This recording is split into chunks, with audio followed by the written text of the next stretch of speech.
Your inspiration around classical music and your performing, where does that come from? It stems from the fact that I love a challenge, and the music that I was introduced to for the first time. The first piece I had heard was a Bach piece. It was Which one? It's called Sleepers Awake. It's the English translation, and I heard a solo version by Christopher Parkening. I heard it in my just guitar appreciation class in high school, and I couldn't believe that it was one man creating those sounds, because the way the classical guitar works, it's multi-layered.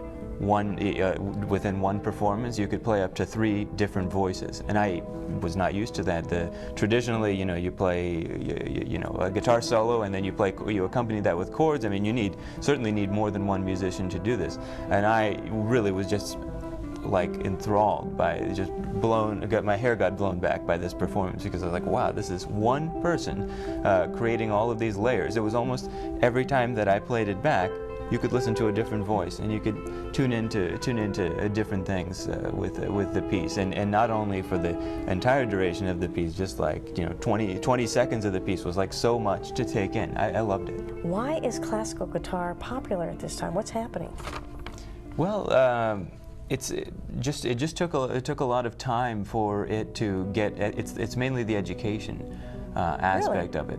Over several decades, classical guitar became just a staple, regular instrument in music schools, and now it's U.S. internationally. All over, but definitely in the U.S. I've noticed this, that there, I would say in the 1950s, there were much fewer opportunities to study the guitar in a music school with violin or cello or piano. Who popularized it? They always credited Aaron Shearer, who was an American pedagogue. He formed the department at Peabody, where I studied, and he formed the department at the American University, and so forth. So that was something that's really key, because once these graduates get out after the first 4 or 5 years or so, they're going to start looking for jobs, and then new opportunities will arise for a guitar department at another university or another smaller music school, and then after that there's even more skilled teachers and so forth, and now you can have guitar being taught even as a part of the curriculum at school, at a high school. You can have a classical guitar beginners class at a high school. This is what is introducing it to kids, and I think it's what is responsible ultimately for this kind of popularization of the instrument. So let's go back to what inspires you. You're a performer and you've been a competitor. Mm-hmm. Talk about that world. The performing and competing are different for me. When I perform,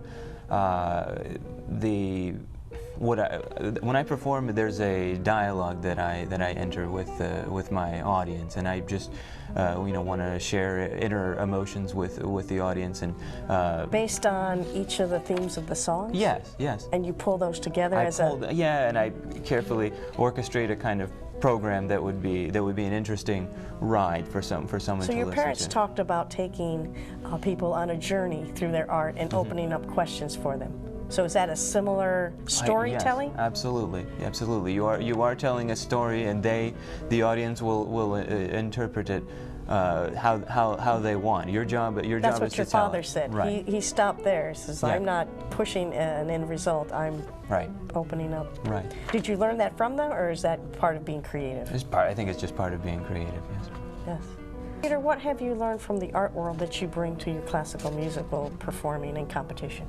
It's the approach to getting more successful, and then defining what success is for you personally. From my parents, I just always learned to make sure to always aim to do the things that I truly want to do, and those things are things that challenge me. I enjoy to be constantly challenged, and you know, there's many things that you can do when you get out of school to make quick money as a musician. You can Do you play. think being an athlete helped you with that focus and that competitive edge Yes. around music? Absolutely. So I do you think see so. a contrast in that? Absolutely, yeah, Yes. yeah. Many aspects of music, like you know, the competing and your mental mindset, or just the work ethic, I still take away from the time that I was an athlete. Absolutely. From my parents, you know, I just learned to always do the things that you truly enjoy and you feel good about. There's many ways that you can deviate from that and chase the dollar and do things. You know, a lot of people have to, unfortunately, when they get out of school, you know, nobody's a yo-yo ma when they get out of school anymore. That's very rare. Mostly, you know, people I'm talking about are skilled performers that need to learn how to make a living. But there's many ways that you can choose. And how does one do that? You can do it in a variety of ways, but the ways that I choose are teaching and giving my knowledge, passing it on. You know, creating new classical guitarists. I've sent one already through Peabody recently. Yeah. On the side of performing is to introduce and educate people and show them this different way of playing the guitar.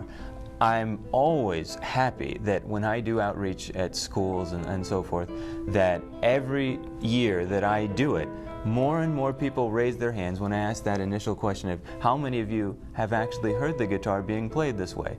This way? Yes. Now, when I was in school, there would be a show of between 0 and maybe 2 hands in the audience, and now, you know, I look out and there could be 20, 25, 30 kids that have heard the classical guitar. That makes me happy. It makes me happy because even if they don't want to pursue it, they know that it's there. They know that it's available, and that's part of it. Why do you have to be an artist? I have to be an artist because that is. It's my duty to do It's that. your duty. It's my duty, absolutely. Wow. I don't. I wake up in the morning and I go to bed thinking about how can I become a better artist so that I can influence more people. I can help more young guitarists when I travel abroad. Those that don't have the same resources as we do here. Do you want to create States. emotions in people? I do. It's my way. I'm not a very outwardly emotional person, and when I walk on stage, it's just completely just opening up, and it's just wonderful. Every aspect of it is enjoyable. You can enter into this dialogue with the audience, but also you can influence people like my. So what's the yeah. dialogue? So how do you create that? I create that dialogue with the way in which I approach different aspects of the guitar. The guitar. The style? Well, the style, it could be anything. It could be the tempo. It could be the particular color. Color means what? Color is the choice of the timbre. Where on the string you choose to play. Just to simplify it, it's very difficult to simplify, but it's more warm as you play towards the fingerboard, and it gets brighter and harsher as you move to the bridge. Color, let's just use color as an example, is a way to incite certain emotions in people. You know, one is more aggressive, another one is more gentle, and just finding those contrasts, people really respond to the color and the sound quality of the guitar first. Well, that's in the first couple of minutes, that's what they respond to. What is your intention, or what do you tell yourself right before you start? What creates your first spark? Now, as you're performing. As I'm performing, I tell myself not to think so much, because thinking in the woodshedding process of practicing and improving and getting better, of course, is crucial, because you're very clear, you have a plan. But when you perform, if you think too much, you can't have first of all, dialogue. You can't have a dialogue because a dialogue is more spontaneous. It's not mechanical. Me, maybe because again I'm an introvert, the dialogue is something extra. It's something I don't count on. You know, I'm very happy when people react to my paintings and, you know, they have their own reaction.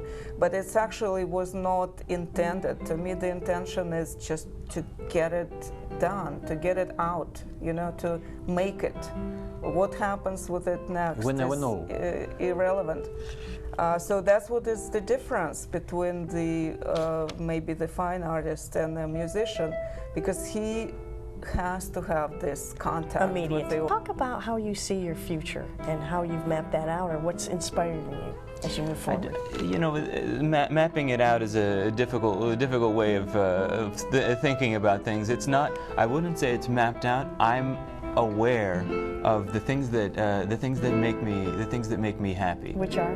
To perform and share my music with as many people in as many different venues as possible, and everything that I do is for that. Any recording that I make is again to allow me to play more concerts in more places all over the world. Any competition I do, again, it's to raise my level, make sure my chops are you know, woodshedded to the highest level, so that I can share my music each year, each season at a higher and higher level. I want to. That experience I told you earlier about the Christopher Parkening record that I heard, yes. or my experience in listening to the albums of my professor at Peabody, Manuel Barahueco, I would listen to those albums for hours and hours on end, nonstop, and it just took me to another place. That's what I want to do. That's what I want to do for the rest of my life, and that makes me happy.